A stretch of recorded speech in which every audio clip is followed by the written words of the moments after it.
Good afternoon, everyone. Today I will be presenting my joint work with Wenli and Sandra Kubler on detecting syntactic features of translated Chinese. To start with, have you ever read an English translation of, say, a Russian novel and feel that, this is English, but it doesn't feel like the English that I normally read? This difference between English that is translated from other languages and English that is originally written in English is sometimes referred to as translationese. And computational linguists have been able to identify exactly where translated texts differ from original texts. For example, the prefix mono is more frequent in Greek to English translations because mono itself is of Greek origin. And the trigram modal verb plus infinitive plus past participle, such as must be taken, is more frequent in translated text. Previous studies have also shown that machine learning-based classifiers can reliably distinguish translated texts from the original ones. For example, Volansky et al. Have shown that if you use SVM with a part-of-speech trigrams, you get 98% accuracy. But one thing with these studies is that they mostly use lexical or shallow syntactic features, such as part-of-speech or n-grams. And these features may not be enough to catch deeper stylistic features of translationese. Furthermore, there are very few quantitative studies that look at translationese in Chinese, and to our knowledge, no classification task has been done. Therefore, this work is a classification task that classifies Chinese texts into translated and original ones. Instead of using lexical features, we use syntactic features that can capture deeper features of translationese. And more importantly, we interpret these features carefully, trying to pinpoint exactly what structures are more prominent in Chinese translations.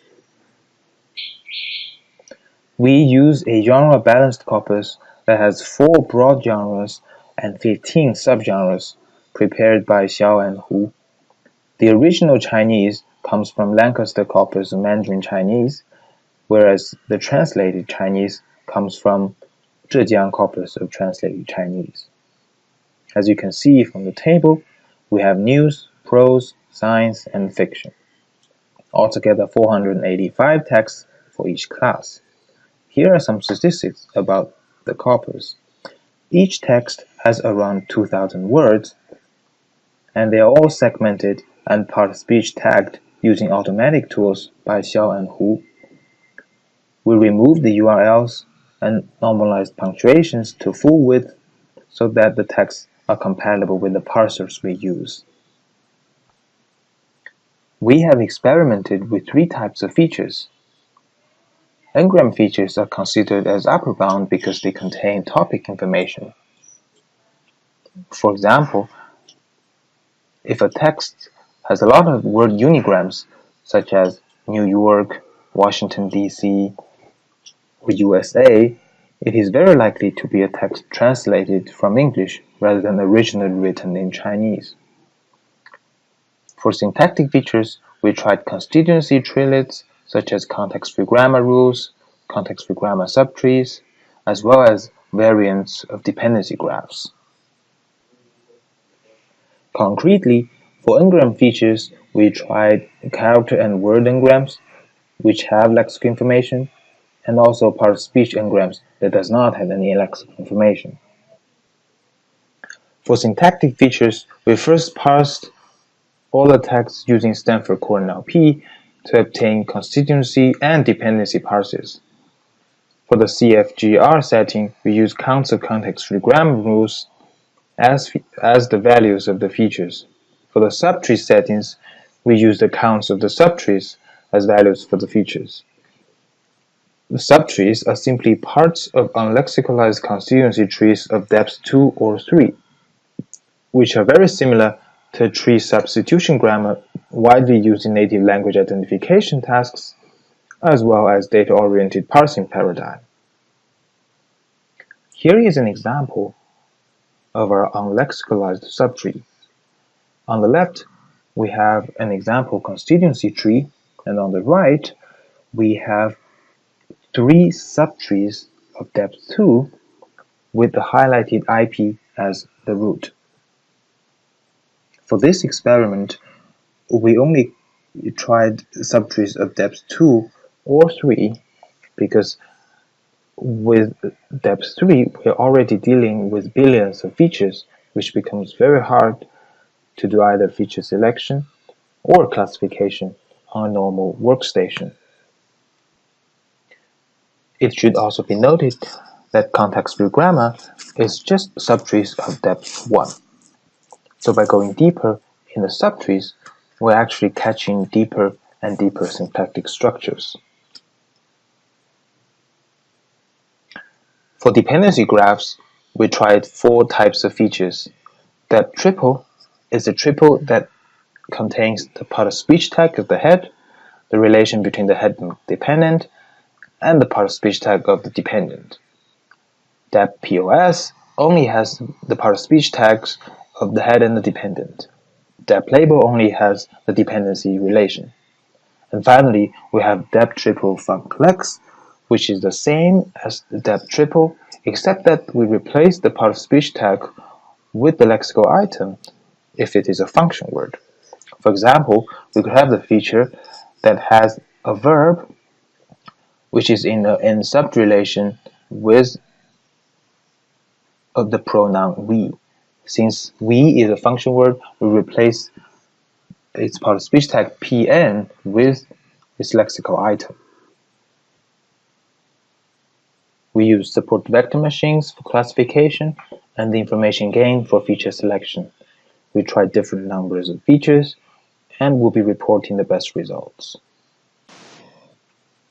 At this time, I should be really asking you if you have any questions, but since I'm not present at the conference and cannot answer your questions, I will just go directly into the results.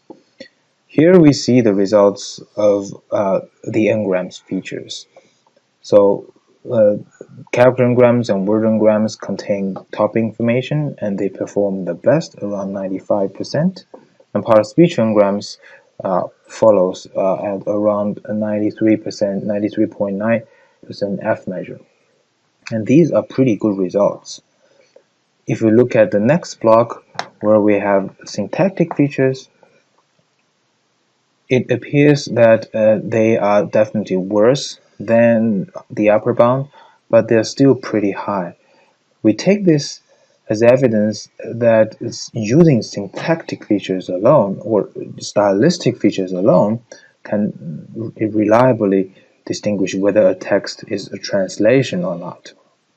That is, syntactic translation needs alone is enough for the classifier to distinguish 2 types of texts. And note that if we add the lexical item for function words, we get another about 2 or 3% boost. The combinations of syntactic features seem to perform not much better than one type of syntactic features alone. We also add syntactic features to part of speech n-grams and character n-grams. They seem to perform about the same as using, for example, character n-grams alone. Now, next, we use only individual context-free grammars or individual subtrees as features to do classification. For example, if we only use context-free grammar that is headed by NP, we get an F measure of about 86%. That means if we only look at the structure, the internal structures of noun phrases, we are able to distinguish translations from original text at about 86% of the time. So this is fairly accurate. Now in the next few slides, we will interpret these features. Here we see the top 20 context-free grammar rule features ranked by information gain. The upper part shows the top features that predict original texts, and the lower part of the table shows top features that predict translations. The ranks here are averaged across 5 crossword validations. Since we are mainly concerned with syntactic features of translations, we will look at the lower part of the table. And in fact, the most important feature for translations seems to be pronouns. So translations use a lot more pronouns than original text, and also a lot more determiner phrases as well as determiners than original text. The next slide has examples for these highlighted features. As I said, translated Chinese has a lot more pronouns and determiners such as this, these, and those. For this particular rule, where a parenthesis is composed of a punctuation and a noun phrase and another punctuation, this is an example where the translators would first translate proper nouns, such as UCLA, into Chinese, but then they would put the original English name in parentheses so that we see more such structures in translated Chinese. Now, the next structure is an NP composed of a DNP and an NP, where this DNP in turn is composed of another NP and a sentence and a particle, genitive de, which has a tag DEG. In essence, this is a structure where NP1 serves as the modifier of NP2, and NP1 and NP2 are connected by this particle DEG. Here are 3 examples from translated Chinese. Note that there can be different semantic relations between this NP1 and NP2. For example, in the first example, we have US serving as NP1, and then this DEG particle, and finally NP2 is politics. So together, this means US politics. Now in the second example, we have media de criticism, which means criticism from the media. And in the last example, we have brain de blood supply, which means the blood supply in the brain. Now, the interesting thing is, in all these cases, de is optional. But sometimes, that means in other cases, it might be required. So what is happening here is that translators seem to make a safer decision by just always using this particle after the NP modifier, namely here NP1, thus making this structure more prominent in translated Chinese. Next, let's look at the internal structure of noun phrases. Here we have the top context-free grammar rule features headed by NPs. As we mentioned before, the lower part shows the features that predict translated Chinese. And also, as we've seen in the previous slides, translated Chinese has more pronouns, determiner phrases, proper nouns, DNP, and also quantifier phrases plus DNPs modifying an NP, as well as parentheses. What is interesting here is that in translations, we have conjunctions connecting two proper nouns or conjunctions connecting to noun phrases. But in the original Chinese, we have punctuations connecting two common nouns, or here even three common nouns. If we search for such patterns, that is, NP is composed of two common nouns connected by punctuation, in original Chinese, we would find that this punctuation is usually this Chinese specific punctuation called a 顿号. And we see examples such as these. Doctors, nurses from the hospital first dug out blah blah blah, where the doctors and the nurses are connected by this Chinese specific punctuation. And this is exactly the function of this specific punctuation in Chinese, namely to connect items usually in a list. Now, if we search for these patterns in translated Chinese, we see examples such as these, are very sensitive to the economy and the stock market, where the conjunction here is usually and. This is an example of interference from English to Chinese, because what is happening is that when translators are translating parallel noun phrase structures connected by conjunctions from English to Chinese, they just use the conjunctions in Chinese to translate this structure, whereas probably the more idiomatic, the more Chinese way of doing this is to connect the nouns using this specific punctuation. Now we get to the issue of pronouns.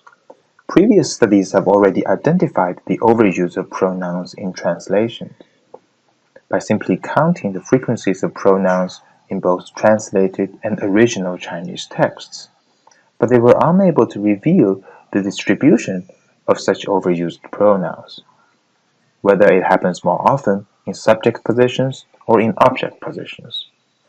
Now this can be explored once we have syntactic structures at hand. Here are all the features involving pronouns that are among the top 100 subtree features, with depth 2.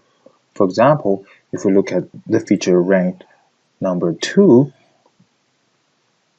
it is a subtree headed by an IP, which has two daughters. One is an MP and the other is a VP, where this MP has only one daughter, that is the pronoun. Then we look at each feature individually and identify the function or the position of the pronoun in that subtree. So now we understand where the overused pronouns most often occur. As we can see from the table, out of the 12 features presented here, most of them have pronouns serving the subject of this subtree. Only one of them has the pronoun as the object of a preposition, and another one has it as the object of a verb. To be more specific, if we search this pattern in the text where the pronoun is serving as the object of a verb, we mostly find structures such as these: make plus a pronoun plus a verb. For example, make them understand something, make somebody do something. In this case, the pronoun here is in fact the object of the first verb, but also it is the subject of the second IP usually. So we could see that in the only case where the pronoun is serving as the object of a verb, it is actually both serving as the object and the subject of some structures. If we look at the dependency features, this tendency of overused pronouns to serve as the subject of a structure is actually more pronounced. Among the top depth triple funcalex features that involve a pronoun, such as I, he, they, she, and so on and so forth, most of them have an end-subject relation with a verb. The top-ranking feature that has a direct object relation only ranked about 200. Our results concerning the pronouns first confirm previous studies by showing that pronouns are indeed overused in translations, but with the help of syntactic features, we're able to go one step further and show that the overused pronouns are more likely to occur in subject rather than object positions. To our knowledge, this has not been mentioned in previous literature. The whole issue has a lot to do with the intrinsic properties of the two languages, Chinese and English. Namely, Chinese, the same as other languages such as Spanish, is a pro-drop language. That is, you can drop pronouns in subject or object positions in Chinese when there is enough context to infer what the drop pro refers to. On the other hand, English does not allow pro-drop. Therefore, if translators are translating all the pronouns in English overtly into Chinese, the resulting translated Chinese will have more pronouns than original Chinese. Perhaps more interestingly, our result seems to suggest indirectly that in Chinese, pro-drop happens more often in subject positions than in object positions, probably because it is easier to infer from context what the dropped subject refers to than what the dropped object refers to. The exact reason behind this will need to be addressed by future studies. To conclude, we have shown that syntactic features without any lexical information can reliably distinguish translated Chinese from original Chinese, and the linguistically meaningful features used in this study are easily interpretable. We have shown 2 case studies concerning noun phrases and pronouns. This type of methodology can be applied to study the styles of translation needs in other languages as well, which would also allow us to conduct deeper analysis of syntactic structures. In the future, we plan to perform more detailed and comprehensive feature analysis and also design theory-motivated features to confirm or disconfirm previous hypotheses made in translation studies of Chinese. That is all. Thank you very much.